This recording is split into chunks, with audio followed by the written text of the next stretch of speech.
Swayam Prabha. Digital India. Educated India.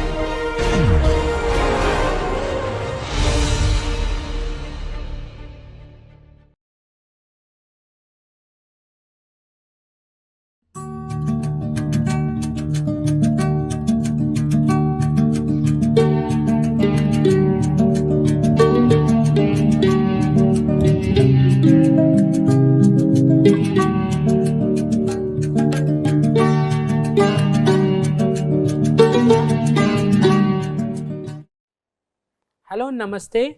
I'm back here with the lecture 4 where we would be understanding how do we represent a real world in terms of surface model.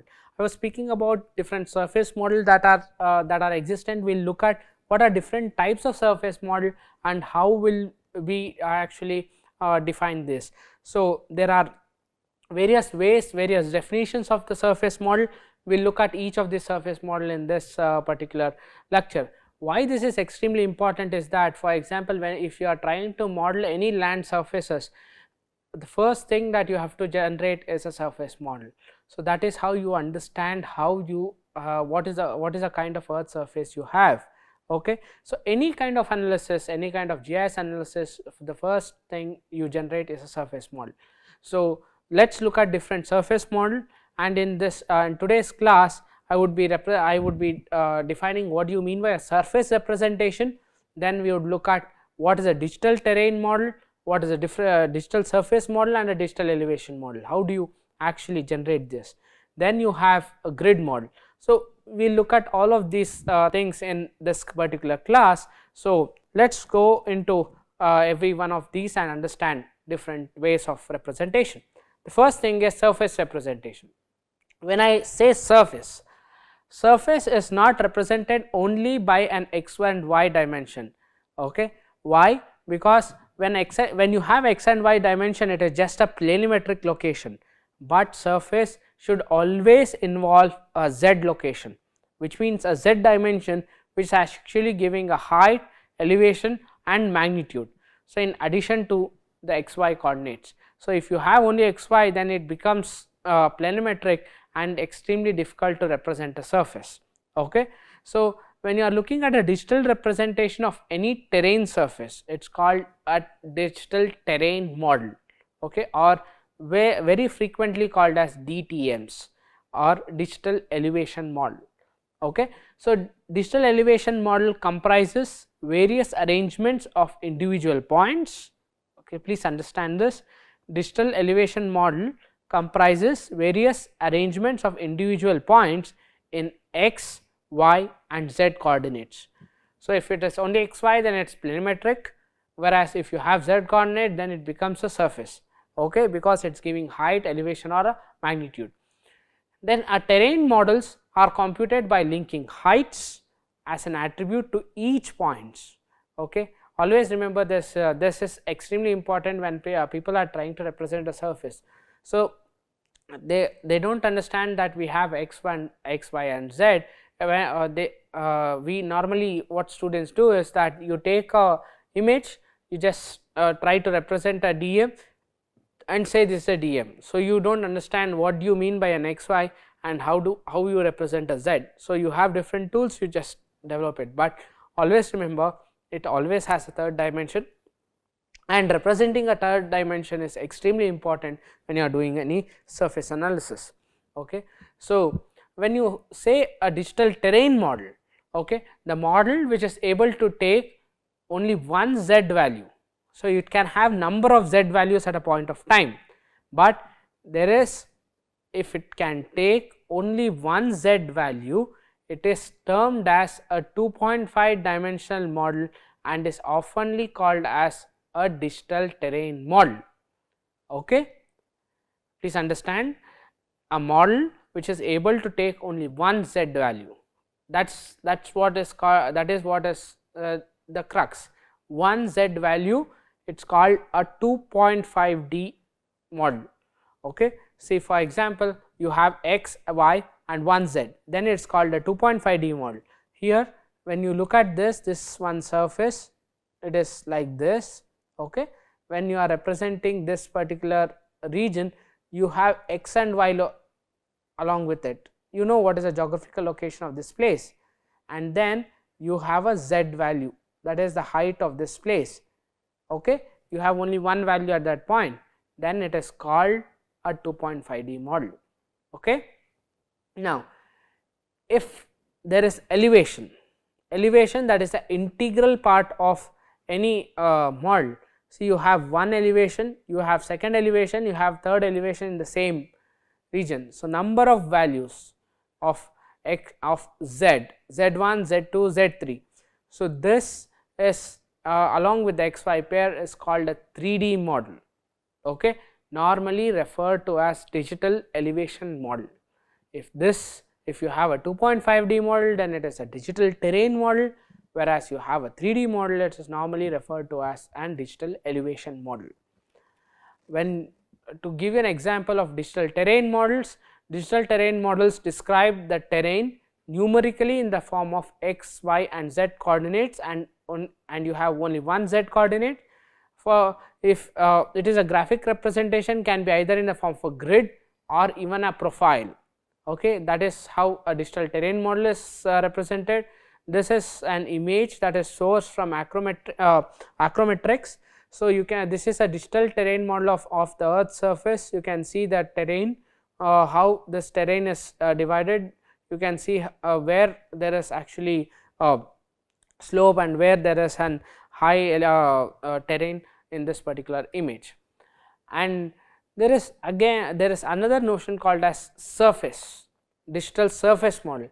So, what is this basically? It is nothing different from a terrain model, but it is actually giving you the describes a terrain surface including the above ground objects.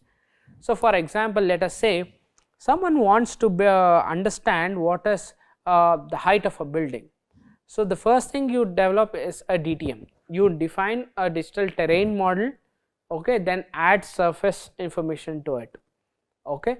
So, which means that you will give numerically the above ground objects into the x, y, z coordinates. Okay. So, that becomes a surface terrain, a surface model, digital surface model or digital surface terrain model. Okay. Which means you can see here there is a terrain, the same image, there is a terrain information also here. Okay. There is a surface information of buildings, roads, etc. right. So, that is what is called a digital surface model. Now, I hope everyone understands what is the difference between a surface model and a terrain model. Okay. Now, if to give you more precise information, this is what is nothing but a digital surface, and this is nothing but a digital terrain, and this is nothing but a digital surface. So, if you look at an exclusive representation of that, this is a surface. If this is there, this is just a surface of the earth. So, it is called a terrain. Okay. If you add information about a building, etc., road, etc., then this value comes here on the terrain, then it is called a digital surface model. Okay. So, normally a digital elevation model is a generic term with for both DTM and DEM. Okay. Only thing is that digital terrain model has a single z value, whereas digital elevation model at every point can have more than one z values. Okay. That you should remember, that is a difference, basic difference between a DTM and DEM, but in general both are referring to the same kind of representation. So, the next thing is a grid model. Grid is a regular space set of points which with which something associated, for example, you have field values defined as intersection of perpendicular grid lines. If for example, in this particular image, if you add grid lines, you have perpendicular nodes, okay, which has certain specific values. Okay. These intersection nodes has certain specific values. This is nothing called, this is called as a grid model. A grid defines a geographic space as a matrix of identically sized square cells. So, whenever you are looking at a grid, these are large number of identically sized square cells. Any cell, it can be any number of cells, but these are identically sized. So, that you should keep in mind. Grids cannot have different values, but these are identically spaced. It differs from a raster. The associated value represent a point values, not the cell values. So, grid model is not a raster model. Okay, grid model is not, it has a data as a point data about what you are representing from the real world. The elevation is assumed to be constant within each cell of a grid always. That is how the grid is built. So, once you build a grid, that particular z value will remain constant. Grid size is constant in a model, so areas with greater variations of terrain may be described in a less accurate way.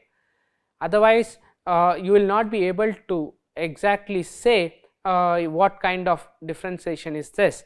So, in a way that you are approximating anything that is falling into the grid into a particular z value. That is why it is less accurate in terms of representation of any terrain information.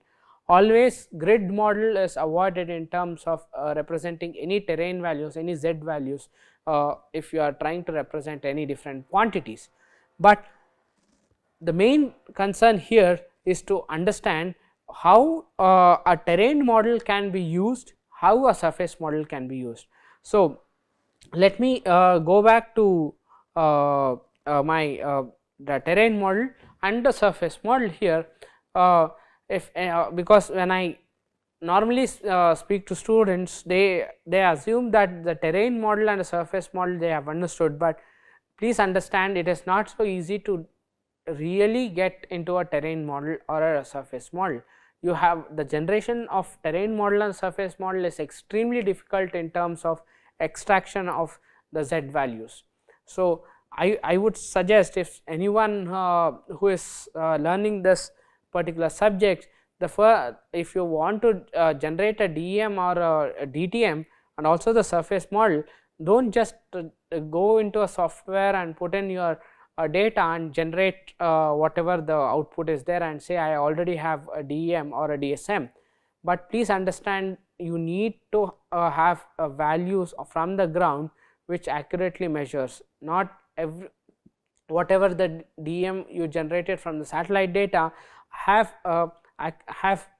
accuracy measures also. So, you should look at what is the kind of accuracy and what kind of measurements you are trying to do. Otherwise, it is giving you imprecise measurements on your earth surface. So, if you then measurements made on your planimetric data and your digitally elevated data, it may not match in terms of the real world quantities.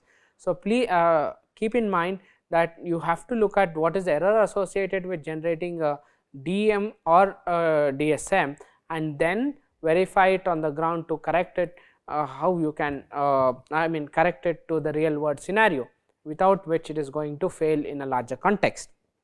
Okay. So, that is about digital elevation model and a digital surface model, but as I said, grid model is least used because it is least accurate in terms and has extremely less variation in terms of what it has to be. But you have certain advantages that are associated with it. Let me give you certain before I get into advantages, let me give an example of a grid model. For example, you have a raster here. Okay, this is a raster data. So, now raster data has various values, this is an water body, this is a city, etc. Okay. Now, if I zoom into this particular region, okay, this is an individual cell here. Okay. This, when I see here, is a collection of maybe a number of points, a number of values. So, it is giving only one value at that particular entire location. If let us say this entire cell is representing 1 kilometer 1 by 1 kilometer grid or 1 kilometer by 1 kilometer location on the ground, which means it is representing a single elevation value across 1 kilometer by 1 kilometer. That is why a grid model is normally avoided in terms of using a in terms of representation of any of the surfaces. But there are certain advantages when you are looking at the grid model. It is simple conceptual model, very simple. You are just converting those points on the map to grids, and each grid has a value, and representation of that value is extremely easy because you have different values associated with different grids. Just give a range of values a particular color, so representation is extremely easy. The thematic representation is extremely easy. So data is cheap to obtain.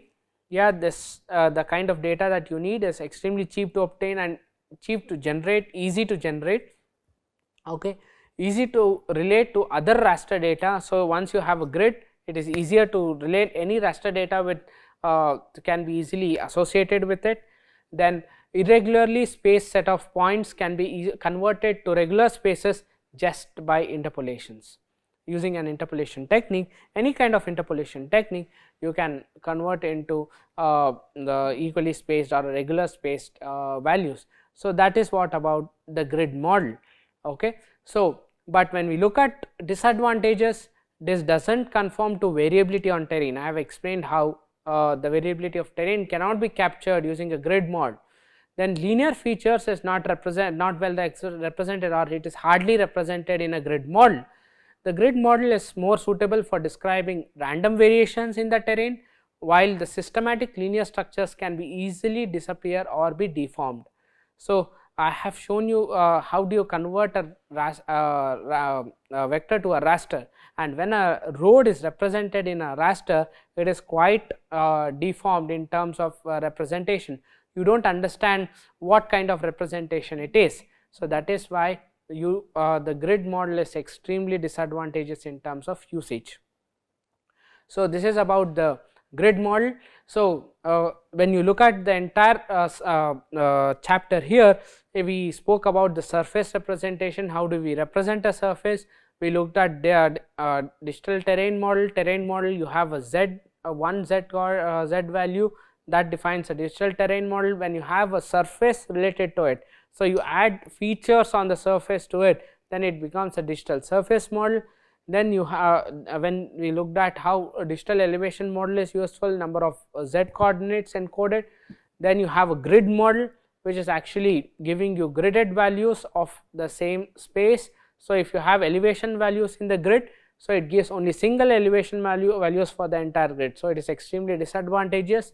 So in the next session, we will also discuss more about certain different kinds of models, but as of now, the very important part that both of us have to do is that the first thing is, when we take up probably hands on in using QGIS, we will try to generate the digital elevation model of a particular place, so that we understand how you represent elevation as a 3D space. Okay. Then the very important thing that I would request most of you guys to look at is, go back and try to read some of the textbooks that I have mentioned earlier, and understand how the surface representation is important, and how your DEM or DTM is extremely capable of handling such surface representation. Why is that? When you are looking at the real world, it is what the 3D representation will really give you much information, whereas when you are looking at just maps, it can just give you some thematic information which can give you some details. But if you are representing any detail in a 3D map, that gives you an accurate information, and it is visibly important for any person to understand. So if you have a 3D data, it is much easier to understand, but if you have just an information about what is there on the ground in a terms of a map, it may not be extremely useful, especially when you are trying to give this model to decision makers or planners or any of those kind. So always try to look at the 3D representation. So I would request everyone to go back, understand again the digital terrain, digital surface and digital elevation model. I have not discussed the mathematics behind how do you actually represent a digital terrain, or how do you derive a digital terrain or digital elevation model. I would request, if possible, if you guys have some of the resources to study, please try to look at the mathematical part of how do you establish a terrain or a surface or even the elevations. Let's meet in the next class. Thank you very much.